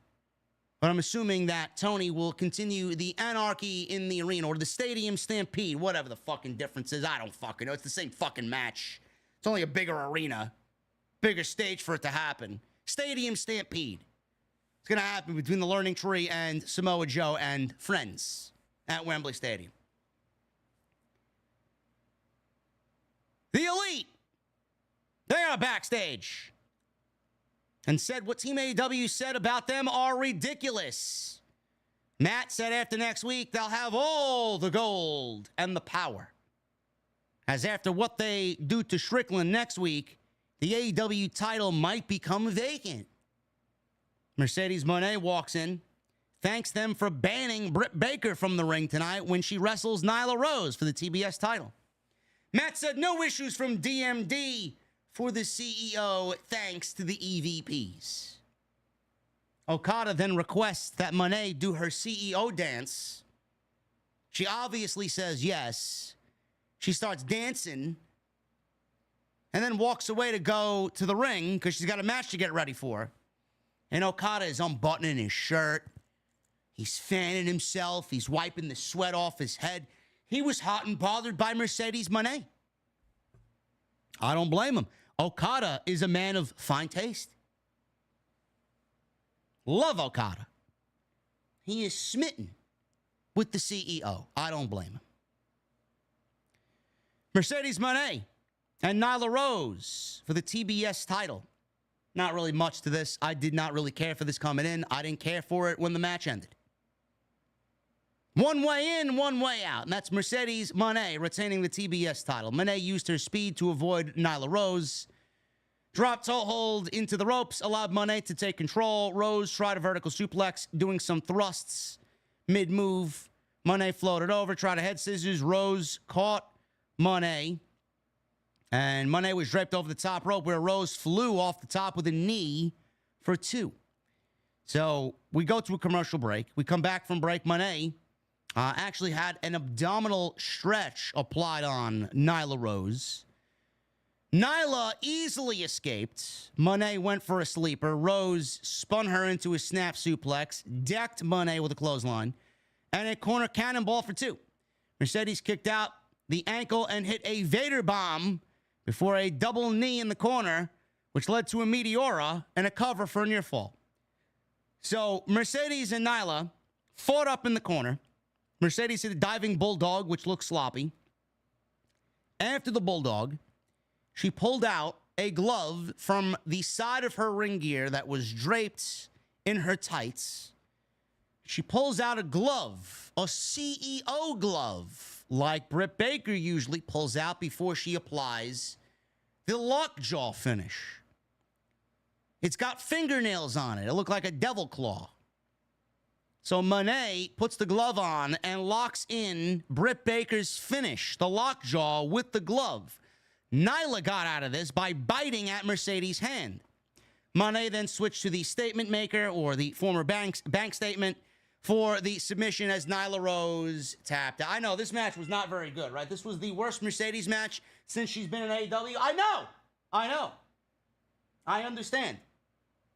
Even Bacardi doesn't like this match between Nyla and Mercedes. Mercedes wins with the bank statement, or the statement maker, and that was it. So Mone dancing about, holding the titles up in the air. She goes to the outside. She sees a fan standing there in a Stinger mask and a black hoodie, holding up a sign. Mone ripped a Britt Baker sign that was being held up by this person. And then this person, obviously this was somebody of importance, pie-faced Mercedes. This person took the mask off, and it was Britt Baker. It was revealed to be Britt Baker. Security had to keep Baker going after Mone as Baker jumped the barricade, and Mercedes tried to run away, and Britt tried to chase her down. We got a bunch of security keeping these ladies apart. And that was the way the post-match antics came to a close. You know, we've seen this gimmick done time and time and time again. I get that they got 5.5, 6 weeks to go. I hope, and I said this last week, I hope that they did not blow all that they have in this feud into that one face-to-face. When Britt came out and was overly emotional in that promo and gave us a glimpse as to where she was and what was going on, and how she addressed Mercedes, and Mercedes coming out to celebrate, and they got into that face-to-face. I hope they didn't blow all that they had into that segment. The one thing that I'm genuinely worried about is how they are going to keep our interest in Mercedes versus Britt Baker for the TBS title at All In. Because this ain't it. This was fine for a show that basically had a match that went 1 hour, that outshined everything else on the show. But when we start getting into the really nitty-gritty thick of things going into All In, I'm going to need some level of creativity here. Don't know what that is. We got a couple of gimmicks that we can do. We got a contract signing. We can do a UFC-style contract signing where we got Britt and Mercedes just throwing fucking jabs at one another. I want to see the trash talk. I do. Britt is an excellent trash talker. So is Mercedes when she wants to really heel it up.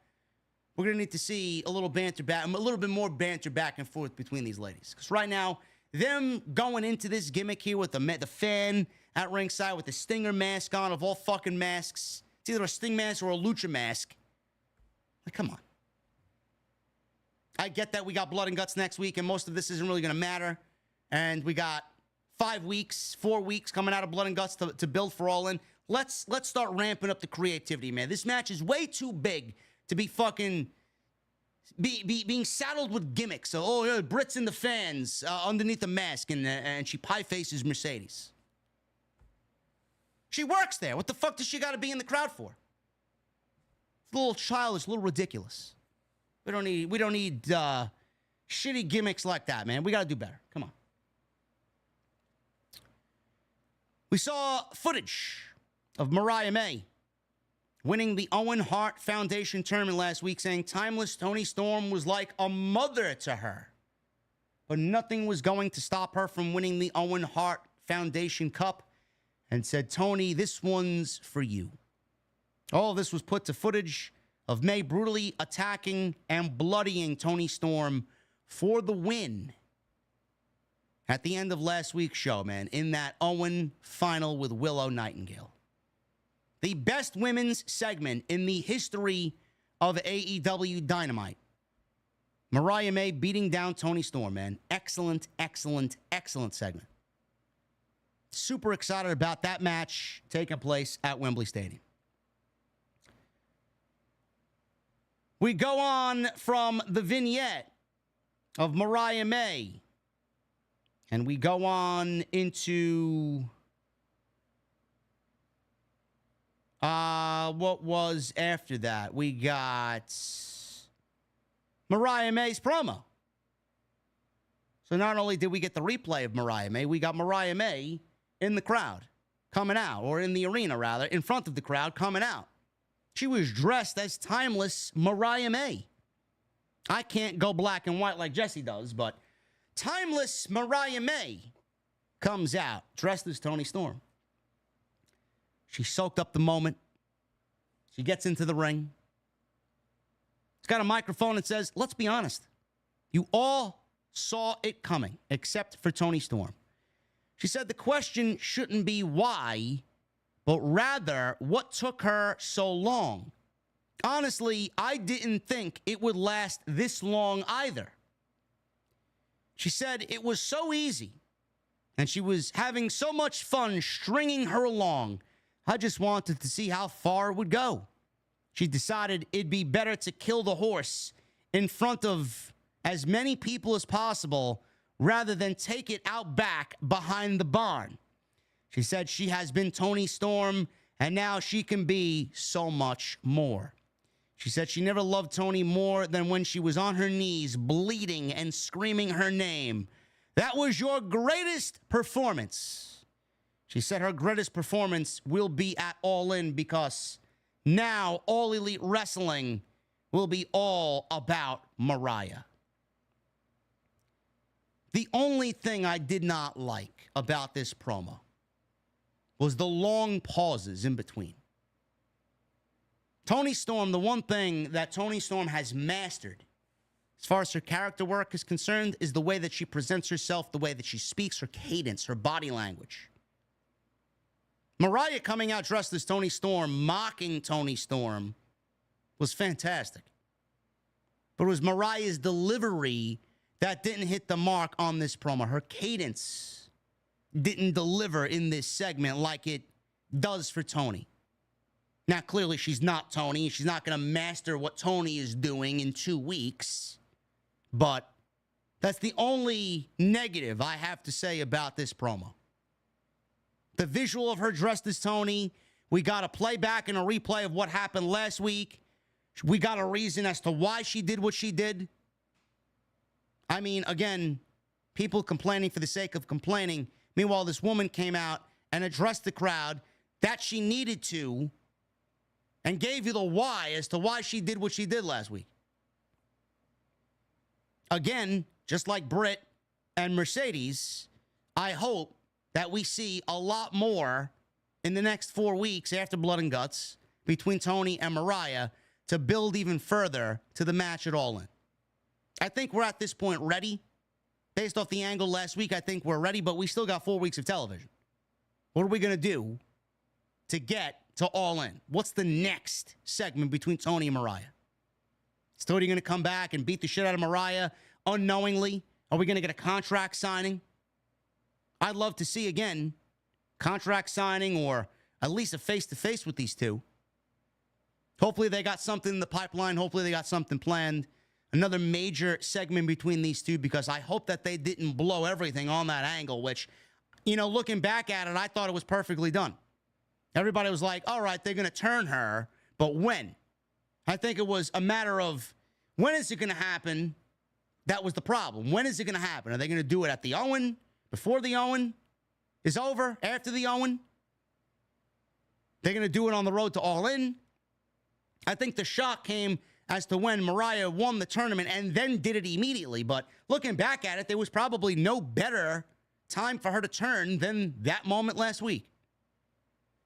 So I actually loved everything about what she did last week and coming into this week. It's just that her cadence, her delivery just didn't really hit the mark for me. And the crowd, the crowd can be fucking savage at times too. They were giving her the what treatment. Who knows how tired they were coming out of the 1 hour match between Will Ospreay and MJF. I'm not really paying attention to fucking 3,000 people in Little Rock, Arkansas. I'm looking at the substance of the promo and the words that Mariah regurgitated to us. I think everything else hit except her delivery. That was it. I think she did what she needed to do, and she explained why. I'm happy. You guys might not be happy, but I'm happy. Swerve Strickland. He went one-on-one with Kazuchika Okada. This was the main event of AEW Dynamite. Now, before this match, we got Jack Perry. He was walking backstage and addressed Darby Allin. Darby Allin was shown last week, and he addressed Jack Perry. I assumed Darby Allin was going to be the fifth man for Team AEW, but Jack Perry's walking backstage. Instead of Darby Allin wanted his attention, all he had to do was ask, who gives a shit about Brandon Cutler? I don't give a shit about Brandon Cutler. You didn't have to attack Brandon Cutler to get my attention. Allin might think Perry cared. He doesn't care about Brandon Cutler, who was shown laying at the feet of Jack Perry after he beat him up. Cutler was launched into the backstage area, and Perry told Allin to meet him tonight if he wants to see what a real sacrifice looks like. Ooh, Jack Perry getting a little scary there, man. You get a little violent. We got footage of the Bang Bang Gang being stripped of their six-man titles on Saturday's Collision. I don't know what the fuck was going on. For all the good that AEW has done in the last couple of weeks, man, this was one bizarre decision. I don't know if you guys watched Collision or not. I barely fucking was awake during Collision. What an awful show Saturday. They stripped the Bang Bang Gang of the Trios Championships. Now, Jay White supposedly got injured. I don't know why, I don't know how, I don't know when. He got hurt. I don't know what the injury is, he got hurt. There are 4 members in that group. If one goes down, why can't we have a Freebird rule for the trios? Juice has just gotten back from injury. Why can't he fill in for Jay White while Jay White is out injured? Why did they need to be stripped? So we saw a clip backstage after Collision. Christopher Daniels says if they don't relinquish the titles, they'll be suspended and not get a title shot. But why are they being stripped? They give up the titles, and Austin Gunn said they're not afraid of someone with a daddy fetish, a TikTok kid, a mom from Brazzers, and a lizard. They'll regain their titles, and then they'll go home and hit their go-home line. So let me get this straight. AEW took the titles off these guys on Collision and then made a match for next Collision with the Trio Championships on the line between the Bang Bang Gang, Austin, Colton, and Juice against Luchasaurus, Christian Cage, and Nick Wayne. So why didn't we just keep the titles on the Bang Bang Gang, have them drop the titles next week in the Trios match, and then make the Patriarchy the new Trios champions going into All In? Why did we need to strip the Bang Bang Gang of the Trios titles, make the match next week for the vacant titles when you already had champions right there in the Bang Bang Gang? This is a very bizarre situation. I don't know. But here we are. Here we are. Swerve Strickland. He went one-on-one with Kazuchika Okada. This was not as good as the opening match. Nowhere even close. This was more of a setup for what's going to happen at Blood and Guts next week. Both men started the match early, takedowns, counters of each other's finish. They ended in a stalemate. Strickland brought Okada down and hit a leaping uppercut off the second rope before mocking the Rainmaker pose. We got a forearm battle between Swerve and Okada. Strickland went low, but ran into an Okada flapjack out to the floor. Okada quickly went out after him, hits a DDT. We go to commercial. Strickland popped Okada with a nasty-looking uppercut. Okada followed with his corner dropkick, knocking Strickland off the ropes to the apron. Okada wanted his tombstone, but Strickland avoided it into a rolling flatliner and a vertical suplex for a 2 count. Okada cut Strickland off in the corner and hit an air raid crash on his knee. Okada followed the top rope elbow and flipped off the crowd during the Rainmaker post tease, which I love. Strickland kipped up into a takedown, but Okada was right there with a snap dropkick into a double down. Backbreaker into the spinning power slam from Strickland, who missed a swerve stomp, running into an Okada tombstone. Okada tried a Rainmaker, but Strickland spun out into a swerve stomp. Now, Strickland called to finish the match. The Young Bucks interfered, got in the ring, attacked Swerve for the DQ. The Acclaimed came out, and even the odds before Jack Perry ran out.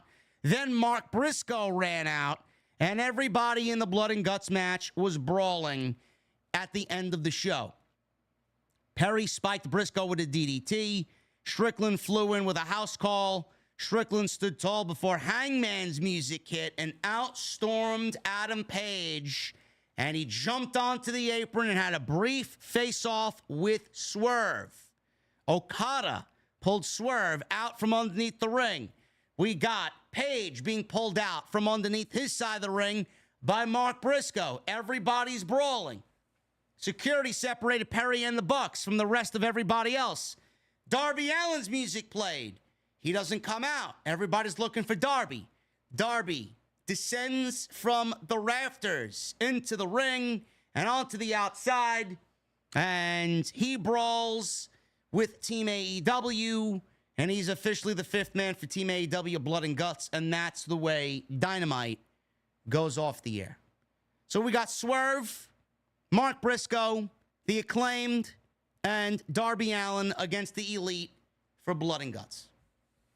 So yes, Swerve and Okada, too big of a match to just give away like they gave Osprey and MJF, or give them the time like Osprey and MJF got.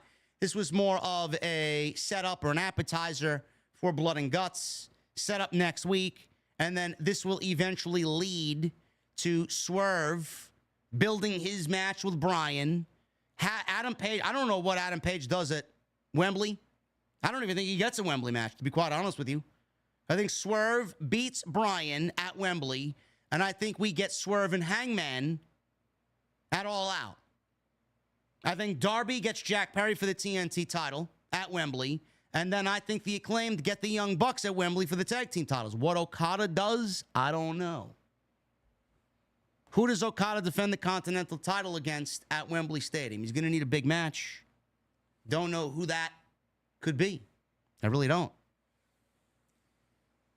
I thought Dynamite was very good tonight. It did what it needed to do. It set up what needs to be set up for Blood and Guts. You see the vision into Blood and Guts. You see the vision going into All In. For all the criticisms that people complained about tonight, there wasn't really any reason why those are valid criticisms. Everything at least is making sense. Everything is building to something. AEW is not throwing 1,000 fucking things in your face. They're focusing on what needs to be focused on, and they're setting things up for the shows that they have coming up instead of throwing 6 or 7 different fucking stories at you, and everything feels rushed. We're going into Blood and Guts next week, which is another week where one match is going to take up the majority of the show. That is the big deal. That is what's being built towards. Whatever else needs to be built on, we'll maybe get something on Collision. We'll get a vignette on Collision. We'll get a promo on Collision. And then we'll worry about what happens after Blood and Guts. At that point, we'll have 4 weeks to go to Wembley. More than enough time on top of what AEW's already done for the build to Wembley. They're looking good, and things are looking strong. Thank you guys for all of your support here on the podcast. I appreciate you guys very much.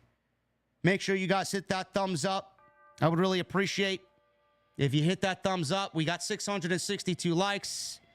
Can we get at least 750 tonight on the Dynamite post show right here on OTS? Sponsored by my great friends over at Blue Chew.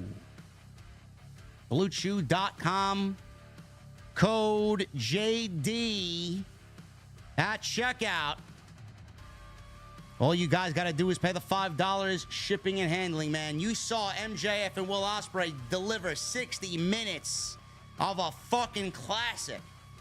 The crowd rose to their feet in the last 10 minutes or so. They were on their feet down the stretch. Blue Chew's gonna have you rise in ways that you're not gonna believe, man. You've seen the ads. You've heard me talk about it a million times. And I bet there's a big part of you, pun intended, that wants to try it. Blue Chew. BlueChew.com. Code JD at checkout. All you guys got to do is pay the $5 shipping and handling. What is Blue Chew? Well, Blue Chew is a unique online service that provides the same active ingredients as Viagra and Cialis, but it comes at a fraction of the cost. And it comes in a chewable tablet. The process is very simple. You're going to sign up at BlueChew.com. You're going to consult with one of their online medical providers. And once you're approved, you're going to receive your prescription within days. No questions asked. They're made in the USA. They're prepared and shipped directly to you in a very discreet package. And the best part, it's all done online. No visits to the doctor's office. No awkward conversations. No waiting in line at the pharmacy. How easy is that? And you can take them anytime, day or night. Be ready whenever that opportunity arises.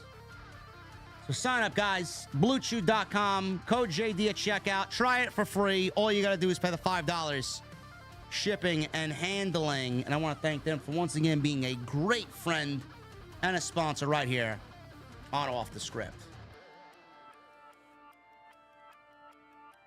Start at the top here, man. Cameron Battle with a $4.99. AEW fans shitting on WWE for having 49 minutes of wrestling. Why can't both companies win? Because they need to find something that's going to make their lives fulfilled. You know? I told you on Monday that Monday Night Raw did not have much wrestling. It was a very story-focused show. Sheamus and Bronson Reed probably went 10 minutes. Dragunov and Sami Zayn probably went 10 minutes. That ladies' tag team match went 10 minutes. Why are we comparing the amount of minutes in the ring between Raw and AEW Dynamite? Raw is always going to lose out in that department. Edward with a $4.99. Shout out to the best duo on Wednesday nights. Jesse, have you heard or listened to the rapper Tech 9? Well, Jesse is not here. And Otis delivers this $4.99 super chat at 10:18 p.m. Otis was not aware that Jesse was going to be absent on tonight's stream. I'll have him answer that question next week, Edward. Or you could maybe ask him when he's next live. Or maybe he can answer it for you right now if he's in the chat stalking. Nick Williams with the 26 months. I've seen some crazy matches from WWE to WCW to ECW to AEW. But Will Ospreay vs. MJF felt like a WrestleMania match. That was epic. Thank you, Nick. Michelle Moran with a $2 super chat. I'd rather have Darby Perry match than them in Blood and Guts. You're getting it at Wembley. Darby and Jack Perry is the TNT title match for Wembley Stadium. They're not going to do it, being that it's already the TNT title match for Wembley. Tony Brown with the $4.99. MJF reminds me of Nature Boy. Ric Flair. I know you guys are a bit young to remember. I am very familiar with Ric Flair, Tony. And yes, MJF does take a little from MJF. Yes. Michelle. Oh, not Michelle. Sorry. Not Michelle. Michelle with the $2 super chat. Thank you. This is Michael Loden with a 5. I don't think it will be Daniel Garcia versus MJF at All In. Tonight told us it will be MJF versus Osprey in an Iron Man match, in my opinion. Well, the Iron Man match happened tonight. You're not getting an Iron Man match at Wembley Stadium.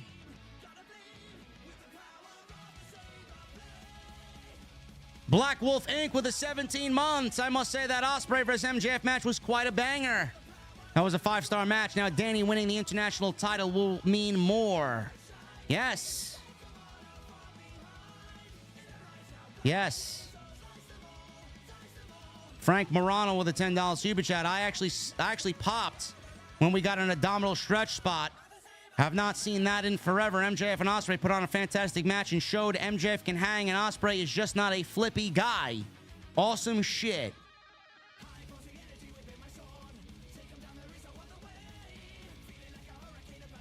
Thank you, Frank. Chubby in sweats with a $4.99. TK, stop trying to make Daniel Garcia a thing.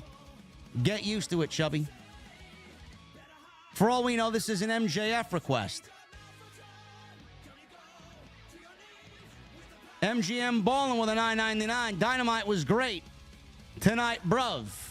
But I can't help but think it's a bit tone deaf to have Darby come down from the ceiling after concluding the Owen last week. I might be grasping at straws, but just a thought. I didn't think much of it, honestly. MGM, I didn't think much of it. Also, MGM Baller with a $4.99. People in the chat saying Martha gave permission. My bad. Thanks, guys. Thanks, guys. Black Wolf Inc. with a $10 super chat. I'll be honest, I was pissed that MJF and Osprey opened the show, and that was on free TV. But given how MJF won, and it was for a special Dynamite episode, I can give all of it a pass because it was great. There you go. Understanding you are, Black Wolf. That's the way to be, bro. Just look at it from a different point of view, man. Instead of going in it all guns blazing, full of negativity, just let it play out. If it doesn't work out, then we can fucking pull out the negativity. Brian G. Myrtle Beach with a $4.99. I fell asleep during the learning tree. What did I miss? I fell asleep during the learning tree. What did I miss? Thanks, JD. Well, you really didn't miss anything, bro. You slept so much that you doubled up on what you said.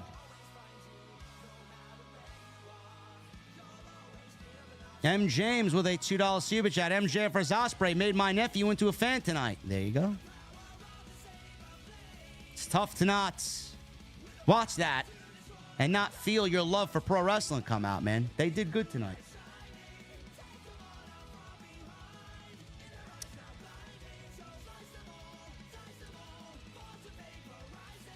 Israel with 32 months. JDOTS family, keep my mom in your prayer. She had a stroke 2 weeks ago. Fans just like to complain. What else is new? That's all they do is complain, Israel. Thoughts and prayers to your mother, bro. Hopefully she pulls through with whatever she's going through. Cam G, thank you, brother, for the $100 super chat earlier. My guy Triple M with a $10 super chat. Like how Callus is a disciple of the witness, I am a disciple of JD, our witness. LMAO for real, though. You cooked with this one. JD with the W takes. I only have W takes, bro. Mostly. Taking Kratos and Kaiba through Salvation's Edge tomorrow around 1 p.m. If you want to join JD, let me know. I'll probably be in the gym, bro, but I'll be home afterwards. I'm always on, man. We'll get it done. I'd like to actually do that with Jesse, if he's gonna be around. We gotta just come up with a time. Shaka. By the way, Triple M, I got the new pulse rifle and the new sidearm fully crafted. Sidearm, I crafted 2 sidearms. I did 1 beacon round, enhanced beacon rounds, and enhanced incandescent. And then obviously enhanced heel clip and enhanced incandescent on the other. And then I did enhanced enlightened action and enhanced volt shot on the pulse rifle. So I am good to go until next week. Shaka, $4.99. Shout out to you, JD. Osprey and MJF killed us tonight. I'm drinking Captain Morgan and Coke tonight. As long as it's cold, Shaka, enjoy it. Heisenberg with a $6.99. People are upset that Tony called Tony Storm a bitch on commentary, or the IWC is cooked. Let them fucking complain. I'd rather Tony Schiavone throw out a one-liner like that to play into what she did. I think that only enhanced what Mariah did. Again, people want to complain about everything.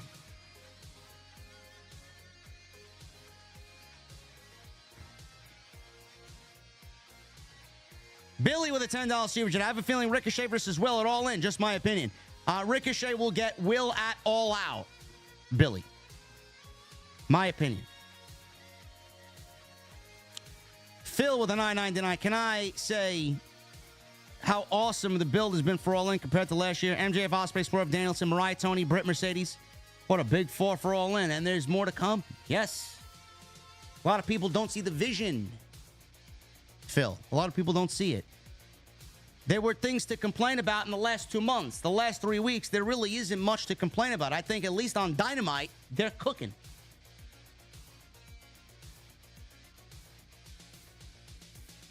Adam, thank you, brother, for the 100.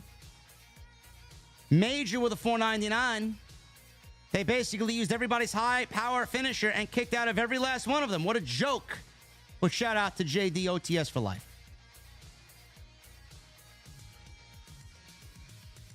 What can I tell you, Major? You didn't like it. I did. Keith Hobson with the 3 months. My grandma loved the show and you. Awesome job. OTS for life. We love Grandma Hobson. Thank you, bro. Susan Grace with a new membership. Thank you, Susan. I know that's not true because you got a golden microphone next to your name, so we know that you are a VIP for at least a month. Adam Casper, the $5 super chat. JD, would you consider doing once a week a baseball stream for the rest of the season? The rest of the season is shaping up to be great. Adam, I just don't have the time. I don't have the time and I don't have the energy. Cal L with a 29 months. He leaves no message. And Mr. Team Bring It with a 199. What do you think is the real reason Cody left AEW? I think the real reason Cody left AEW was because Tony Khan wanted all the power to himself, which basically left Cody with nothing. At that point, he realized that he needed to finish his story. Guys, that's all I got for you.